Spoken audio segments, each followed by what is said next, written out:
दोस्तों जय हिंद। मैं हूं शम्स तबरेज और आप देख रहे हैं टाइम्स मेल। तो आखिरकार एक बार फिर से कुरान शरीफ जलाने की घटना सामने आई है और कुरान शरीफ जलाने का पूरा मकसद ही है कि दुनिया भर के मुसलमानों को भड़काया जाए, उनको परेशान किया जाए और उनको निशाना बनाया जाए अभिव्यक्ति के नाम पर। सोचे कि किसी भी देश में धार्मिक किताब को जलाना अभिव्यक्ति का हिस्सा कैसे हो सकता है। अभिव्यक्ति के नाम पर अगर एक धर्म विशेष को निशाना बनाया जाता है तो यह सबसे शर्मनाक घटना है और व्यक्ति के डेफिनेशन को चैलेंज करता है। इस वक्त जो है स्वीडन में कुरान शरीफ जलाने की घटना सामने आई है, जिसके बाद पूरी दुनिया के मुसलमान उबल पड़े हैं, गुस्से में बिल्कुल भर चुके हैं। कुरान शरीफ को जलाने की घटना सामने आई है सिर्फ इसलिए क्योंकि तुर्की ने फिनलैंड और स्वीडन को नेटो का सदस्यता दिलाने से इनकार कर दिया, उनको शामिल करने पर ऐतराज जताया था। लेकिन अब सब इस बात को समझिए कि आखिर इसमें कुरान शरीफ जलाने का क्या तुक था। स्वीडन में तुर्की के एम्बेसी के सामने खड़े होकर के कुछ लोग प्रोटेस्ट कर रहे हैं और प्रोटेस्ट करने के दौरान ही तुर्की के एम्बेसी के सामने ही प्रोटेस्ट करने के दौरान ही कुछ लोग आते हैं, उनको चरमपंथी माना जाता है और ऐसे शिद्दत पसंद लोग कुरान शरीफ को जलाने लगते हैं। और सबसे हैरानी की बात यह है कि जब यह घटना हो रही थी तब स्वीडन का प्रशासन वहां मुख्य दर्शक बना हुआ था और ये लोग जो प्रोटेस्ट कर रहे थे, प्रोटेस्ट करने के दौरान जिन लोगों ने कुरान शरीफ जलाया उसके बाद शांति से अपने इस घटना को अंजाम देते। उसके बाद क्या हुआ वो बात की बात है, लेकिन इस घटना को अंजाम दिया गया और पूरी दुनिया के मुसलमान जो है गुस्से में। लेकिन हम सबसे अपील करना चाहते हैं कि ये लोग चाहते ही यही हैं कि मुसलमान गुस्से में कोई बड़ा कदम उठाए, कोई हिंसा करे, ताकि हिंसा की आड़ में मुसलमानों को निशाना बनाया जा सके और मुसलमानों को यह कहा जा सके कि देखो देखो बहुत बड़ा अपने आप को शांति दूत बनते हैं, पैगंबर के मानने वाले बनते हैं, कुरान हदीस को मानने वाले बनते हैं, लेकिन देखो ये हिंसा कर रहे हैं।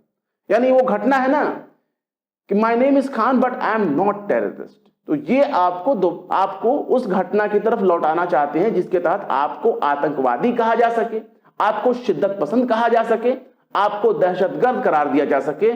इस घटना के बाद यही कोशिश हो रही है स्वीडन और फिनलैंड की तरफ से। ये जो घटना है कुरान शरीफ जलाने की, यह घटना स्वीडन में आई है और स्वीडन वो देश है जहां हर साल या अक्सर आप कहें कि कई सालों से इस तरह की घटनाएं होती आई है, बहाना चाहे जो भी हो। यहां तो यह बात आई है प्रोटेस्ट तुर्की के एम्बेसी के सामने स्वीडन में सिर्फ इसलिए हो रहा था क्योंकि तुर्की ने फिनलैंड और स्वीडन को नेटो में शामिल करने से ऐतराज जताया है। लेकिन इसमें कुरान शरीफ जलाने का कोई तुक ही नहीं है। अब इसके बाद क्या होता है? इसके बाद यह होता है कि स्वीडन में चूंकि तुर्की के एम्बेसी के सामने कुरान शरीफ जलाया गया, इसकी प्रतिक्रिया में मुसलमानों में किस तरह से संदेश दिया, जरा आप इसको भी सुन लीजिए। मुसलमानों ने कुरान शरीफ की तिलावत की है, तुर्की में मौजूद जो स्वीडन की एम्बेसी है उसके सामने खड़ा होकर के कुरान शरीफ की तिलावत की है कि लो सुन लो, तुमने कुरान को जलाया लेकिन हमारे सीने में जो कुरान पहले से ही बैठा हुआ है उसको कैसे जला सकते हो? वहां तो आग नहीं लगा सकते, वो तो हमारे दिल में, हमारे जबान में, हमारे दिमाग में रचा बसा है। उन लोगों ने जो है, तुर्की के जो लोग हैं, उन्होंने स्वीडन की एम्बेसी के सामने कुरान शरीफ की तिलावत की और सोचिए कि स्वीडन के लिए कितना शर्मनाक वाकया होगा।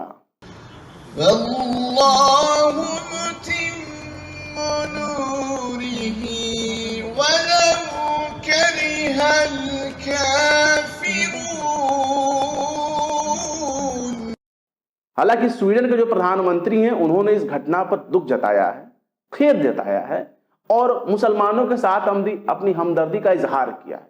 लेकिन सबसे बड़ा सवाल यह है कि आपके दुख जताने, हमदर्दी का इजहार करने का कोई आचार नहीं डाला जाएगा। आपको एक्शन लेना चाहिए और ऐसे लोगों को फांसी पर चढ़ाना चाहिए जो लोग इस तरह से हिंसा को बढ़ावा दे रहे हैं और चाह रहे हैं कि उसके बदले हिंसात्मक प्रतिक्रिया हो। इसलिए मैंने आप लोगों से अपील किया कि सब्र और तहम्मुल के साथ काम कीजिए, क्योंकि दुनिया में बहुत सी साजिशें होती हैं और उनके पीछे एक ये भी साजिश होती है कि कैसे धर्म के आधार पर कुछ लोगों को निशाना बनाया जाए। हाल या कई सालों से निशाना बनाए जाते रहे हैं। मुसलमान हर तरह से निशाने पर रहे हैं, चाहे किसी भी देश का मामला ले लीजिए, मुसलमान निशाने पर रहते हैं और सिर्फ धर्म और नस्ल की बुनियाद पर। कल को अपना धर्म बदल ले, कोई अब सवाल नहीं खड़ा करेगा। उनको गुंडे बदमाश में, मवाली में गिन दिया जाएगा। अगर वो बदमाशी करते हैं धर्म बदलने के बाद तो उनको गुंडे बदमाश में कर दिया जाएगा। वरना अगर मुसलमान एक तमाचा भी मार दे तो उनके आतंकवादी जो जांच करने वाला, आतंकी जांच करने वाली जो एजेंसियां होती हैं, उनसे जांच कराया जाना शुरू हो जाती है और उसको आतंकवादी घोषित कर दिया जाता है। पहले से ही उसको जो है मीडिया ट्रायल शुरू हो जाता है। लेकिन इस घटना पर डिबेट नहीं होगा, क्योंकि इस घटना पर डिबेट करने के लिए एजेंडा चाहिए। और एजेंडा तब मिलेगा जब मुसलमान आग बबूला होगा, जब मुसलमान किसी का सर काटने का फतवा जारी कर देगा, जब मुसलमान किसी की हत्या करने की कोशिश करेगा। यानी जब भड़काने के बाद जब क्रिया और प्रतिक्रिया होती है, क्रिया के बाद प्रतिक्रिया होती है, ये उसी प्रतिक्रिया का इंतजार कराया जा रहा है कि हमने तो कुरान जला दिया, मुसलमान अपने तरफ से एक प्रतिक्रिया दे। तो मुसलमानों ने प्रतिक्रिया दे दिया। तुर्की में स्वीडन की एम्बेसी के सामने खड़े होकर के कुरान शरीफ पढ़ना शुरू कर दिया। अब मामले को जरा समझिए डिप्लोमेसी तरीके से कि आखिर ये पूरा मुद्दा है क्या। आप सभी जानते हैं कि नेटो एक ऐसा सैन्य संगठन है जिसमें कई देश, यूरोप के कई देश शामिल हैं। और ये इतना ताकतवर देश है कि अगर इसके किसी एक देश पर हमला कर दिया जाता है, यानी जो सदस्य देश हैं, शामिल सदस्य देश हैं, अगर उनमें किसी एक देश पर हमला हो जाता है तो उसे पूरे नेटो पर हमला माना जाएगा और नेटो के जितने भी देश हैं वो मिलकर दुश्मन देश को सबक सिखाएंगे, उससे भिड़ जाएंगे, उस पर उसके खिलाफ जो है एक्शन ले लेंगे। तो ऐसे में तुर्की 70 साल से नेटो का सदस्य है और नेटो का सदस्य होने के नाते तुर्की ने ऐतराज किया है कि स्वीडन और फिनलैंड नाम के दो देशों को हम शामिल नहीं होने देंगे। उसके पीछे एक वजह है। तुर्की का यह कहना है कि स्वीडन फिनलैंड जो है वो लोग जो हैं कुर्दिस्तान वर्किंग पार्टी पीकेके इस संगठन का जो है वो लोग सपोर्ट करते हैं। फिनलैंड और स्वीडन इनको समर्थन करने का आरोप जो है तुर्की लगाता है। और ये जो कुर्दिस्तान वर्किंग पार्टी है, कुर्दिस्तान वर्किंग पार्टी पीकेके पर जो है तुर्की बैन लगा रखा है। इसको आतंकवादी संगठन मानता है, शिद्दत पसंद चरमपंथी संगठन के तौर पर देखता है। और इनकी डिमांड क्या है? कुर्दिस्तान जो वर्किंग पार्टी है, जरा इनके बारे में सुन लीजिए। नस्ल के आधार पर, तमाम कुर्द समुदाय नहीं लेकिन नस्ल के आधार पर यह कुर्दिस्तान वर्किंग पार्टी जो है पीकेके ये डिमांड करती है कि इनके लिए एक अलग लैंड होना चाहिए, एक अलग स्टेट होना चाहिए, एक अलग देश होना चाहिए। और ये लोग कुर्दिस्तान उसका नाम रख चुके हैं कि जब भी बनेगा कुर्दिस्तान उसको बोलेंगे। तो कुर्दिस्तान वर्किंग पार्टी उसी के नाम पे बना है जो ये डिमांड करते हैं कि हमें कुर्दिस्तान चाहिए। तो कुर्दिस्तान की डिमांड ये बहुत सालों से कर रहे हैं और ये डिमांड पूरा करने के लिए ये हथियार उठा चुके हैं। और ये हथियार उठा करके तुर्की से डिमांड कर रहे हैं कि जो कुर्द हैं उनके लिए जमीन दिया जाए, बड़ा एरिया उनके लिए दे दिया जाए और उन पर उनका अपना स्वामित्व हो। तो ऐसे में सवाल है कि तुर्की इसके खिलाफ है। वहां कई आतंकी घटनाएं भी हो चुकी हैं जिसमें इसी संगठन का हाथ माना जाता है और यही तुर्की को हथियार के बल पर, यही आतंकी संगठन चूंकि उसने घोषित किया है तो हथियार के बल पर तुर्की को चैलेंज करता है और घटनाओं को अंजाम देता है। और इस पार्टी यानी तुर्किश वर्किंग पार्टी जो संगठन है, चरमपंथी संगठन कहते हैं, हथियारबंद संगठन करते हैं, कहते हैं यही इसी संगठन की जो है वो समर्थन करते हैं फिनलैंड और स्वीडन और इसी वजह से मामला रुका हुआ है। इस घटना के बाद होता क्या है? इस घटना के बाद जो है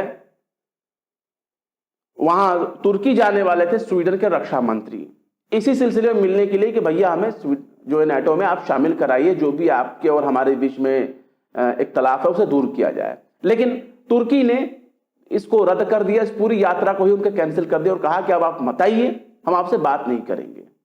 और आप हक खो चुके हैं तुर्की से बातचीत करने का, क्योंकि आपने इस तरह की घटना अंजाम दी। आप हमारे खिलाफ प्रोटेस्ट किए होते, आपने तो जो है कुरान शरीफ जला दी। आप तो हम अब मेरे धर्म के ऊपर चैलेंज कर रहे हैं, या हम जिस धर्म को मानते हैं उस धर्म पर आप चैलेंज कर रहे हैं, इस्लाम पर सीधे हमला कर रहे हैं, कुरान शरीफ जलाकर मुसलमानों के जज्बात को भड़का रहे हैं। तो ये पूरा मामला हो गया। इसके बाद जो है तुर्की के साथ साथ कुवैत, यूएई, बहरीन, मिस्र, ईरान, सऊदी अरब, आईओसी और पाकिस्तान ने भी जो है इस घटना की पुरजोर मजम्मत की है। हो सकता है हमारे खबर पढ़ने तक या हमारे खबर वीडियो शूट करने तक जो है भारत की तरफ से भी प्रतिक्रिया आ जाए, क्योंकि भारत भी इस तरह की घटनाओं का बहुत सख्त मजम्मत करता है।